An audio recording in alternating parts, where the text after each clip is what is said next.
Жокгүй алдарч авсан шүү. Асуулт асууя. За асуултууд ер нь давхцаж байна. Төвжин гишүүнээс нэг юм тодруулчих. Аюулгүй байдал дээр байгаа тусгай нэлтийн хороо төвлзүүд очсноороо нэгт юуд ярьдаг вэ? Одоо байгаа нь ямар дутагдaltaй байгаа юм? Адилхан л их хурлын гишүүд байгаа шүү дээ, тийм ээ. Тэгэхээр хууль зүйн байнгын хорон дээр очсноороо яг ямар давуу талууд үүсэх юм бэ? Адилхан их хурлын байнгын хорон дээр байгаа дэд хороонуудыг шилжүүлэх нь одоо тимч яхтар очлол байна уугүй нэг сайхан ойлголт хэлээд өгөөрэй гэж хүсэж байгаа. Хоёрдугаарт нь төр хороонууд чинь сая хэн хэлчихвээ. Нэх олон төр хороо байгуулаад бид нар чи их хурлынхаа хуулиар байнгын хороо дэд хороодын тоог нэмэгдээдэг. Тэгээ төр хороодын тоог нэмчихлээр давхартал үүсэх юм гэсэн болгоомжтой байна. Энэ дэр одоо ажлын хэсгийн ахлагч хариулж өгч.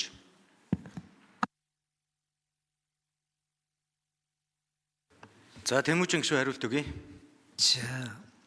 За улсын их хурл үйл ажиллагаагаа байнгын хоруудаар зохион байгуулж хийдэг. Байнгын хоруудаар эрхлэх асуудлуудыг хуваарлж өгдөг. Хууль зүйн байнгын хорооны эрхлэх асуудал гээд 23.11-ээс 23.17 хүртэл одоо ийм эрхлэх асуудлууд байна. Би энэ ягаанаар тодруулчлаа. Эрх зүйн бодлого, хүний эрх чөлөө, түүний баталгаа, гэмт хэртэй тэмцэх өрсөн сэргийлэх бодлого, хууль зүйн хариуцлага хүлээлгэх эрх зүйн үндэс, ялын бодлого, шүүхэрх мэдлийн эрх зүйн үндэс, хараат бус байдлыг хангах асуудал, прокурор хэрэг бүртгэл бүрдэн байцаар шүүхэн шийдвэр гүйцэтгэл, эрүүл иргэн захиргаа хэрэг маргааны зөрчил хэн шийдвэрлэх ажиллагаа, эрх зүйн тусалцаа гэх мэтлэн. Аюулгүй байдлын байнгын хорооны эрхлэх асуудал гээд 23.2-8 дээр 8 зүйл байна. Гэтэл хууль зүйн байнгын хорооны эрхлэх асуудал дотор хөндөгдөж байгаа асуудлыг эрхлэх асуудал нь байхгүй байгаа аюулгүй байдлын байнгын хорооны тусгай хяналтын дэд шийдэж чадахгүй. Гэтэл энэ хууль зүйн байнгын хорооны эрхлэх асуудал дотор чинь иргэний эрх, эрүүл шүүлт, хохирож хамгаалал, шударга ёс, хуулийн засаглал энэ бүхэн чи явж байна. Эрхлэх асуудлаараа хяналт тавьж чадахгүй байнгын хороо. Нөгөөт нь эрхлэх асуудалд нь огт хамаагүй тусгай хяналтын дэд хороо. Аюулгүй байдал гадаад бодлогын байнгын хороо бол тагнуул айрамтай холбоотой асуудлаа бол тусгай хяналтын дэд хорооны асуудлаар шийдэж болж байна. Гэтэл гэмт хэрэгтэй тэмцэх, хууль сахиулах, ял идүүлэх ажиллагаанд хэрэглэж байгаа нууц мөрдөн шалгах ажиллагаа болон гүйцэтгэх ажилттай холбоотой асуудал чинь аюулгүй байдлын байнгын хороонд байгаа тусгай хяналтын дэд хороо хийж чадахгүй. Яагаад гэвэл байнгын хорооных нь эрхлэх асуудал байхгүй. Тэд хороо байнгын хорооныхаа эрхлэх асуудлын хүрээнд байгуулагддаг. Тэд хороо хуулиараа. Тэгэхээр энэ нь одоо зөрчилдөөнийг бид шийдэхгүй болохгүй нэ. 33 жил үндсэн хууль заасан иргэний үндсэн эрхүүд чинь хогдоор байна. Тэр дундаа гэмт хэрэгтэй тэмцэж энэний иргэний эрхийг хамгаалах ёстой байгууллагууд чинь энэ төрлийн гэмт хэргийг хийгээд иргэний эрхийг зөрчөөд байна. Гэтэл улсын хурл энэ дээр хяналт тавихгүй байна. Би маш тодорхой жишээ хэлье. Өнгөрсөн 8 жил та бүгдийг олонх байхад тусгай хяналтын дэд хорооны даргаыг Сүв Батуулд гэдэг хүн хэрэгжүүлсэн юм. Энэ байгууллага одоо хүртэл унтсан.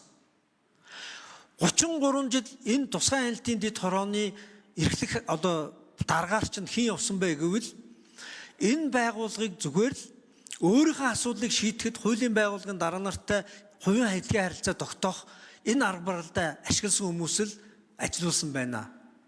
Энэ тусгай хяналтын дэд хороо чинь огт ажил хийдэггүй байсан байна. Жилдээ зөвхөн За Баярбаатар гишүүн нэмж хариулъя.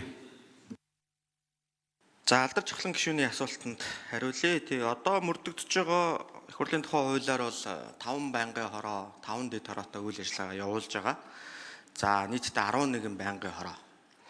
Тэгээ энэ чиг үүргийн давхцал бас дэд хорооны хэмжээнд ажиллах боломжтой болон өмнөх парламентуудын одоо бас үед дэд хороогоор ажиллаж байгаад одоо байнгын хороо болцсон 4 байнгын хороог бол буцаагаад дэд хорооны чиг үүргүүр шилжүүлээд хариалгат байнгын хороонд өмнө хариалагдчихсан байнгын хороонд нь бол хүргэсэн. За дээр нь сая энэ улсын хурлын гишүүдийн өргөн барьсан ариун зай гишүүний өргөн барьсан хуулийн төсөл дээр бол нийт 13 дэд хороо байгуулахаар чиглэлийн дагуу бол төсөл орж ирсэн дээр зарчмын зөрүүтэй санал гараад аялал жуулчлалын дэд тороо нэмэгдээд ингээд нийтдээ нэг 14 дэд тороо бол байгуулахаар төсөл тусгасан байж байгаа.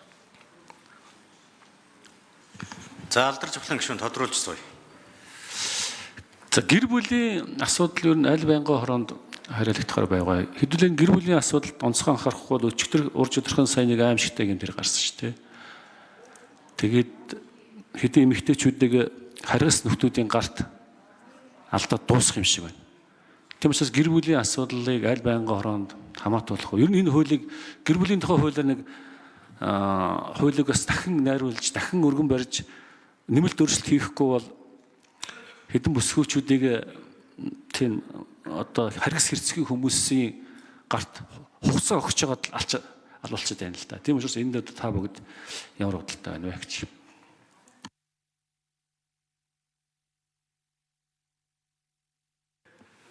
За Баярбаатар гишүүн хариулт өгье. За өнөөдөр салбарын яамныхын нэр нь өөрөө гэр бүл гэдэг нэрээр эхэлж байгаа тийм ээ. Хөдөлмөр нийгмийн хамгааллын яам. За өнөөдөр ажлын хэсгээс оруулж байгаа санал дээр өмнө нийгмийн бодлогын байнгын хороо гэж байсныг хүний хөгжил нийгмийн бодлогын гэж байнгын хорооны нэр өөрчлөгдөж орж ирж байгаа. За энэ дотроо бол яг энэ толгой байнгын хороогоор бол нийгмийн бодлогын байнгын хороо. За яг таны ярьж байгаа холбогдуулаад бол хууль зүйн байнгын хороо хүний эрхийн дэд тороон дээр бол энэ гэр бүлийн асуудлууд чиг үүргийнхэн дагуу ингээд холбогдож ажиллахаар бол байгаа. Тэгж туссан байж байгаа төсөлд.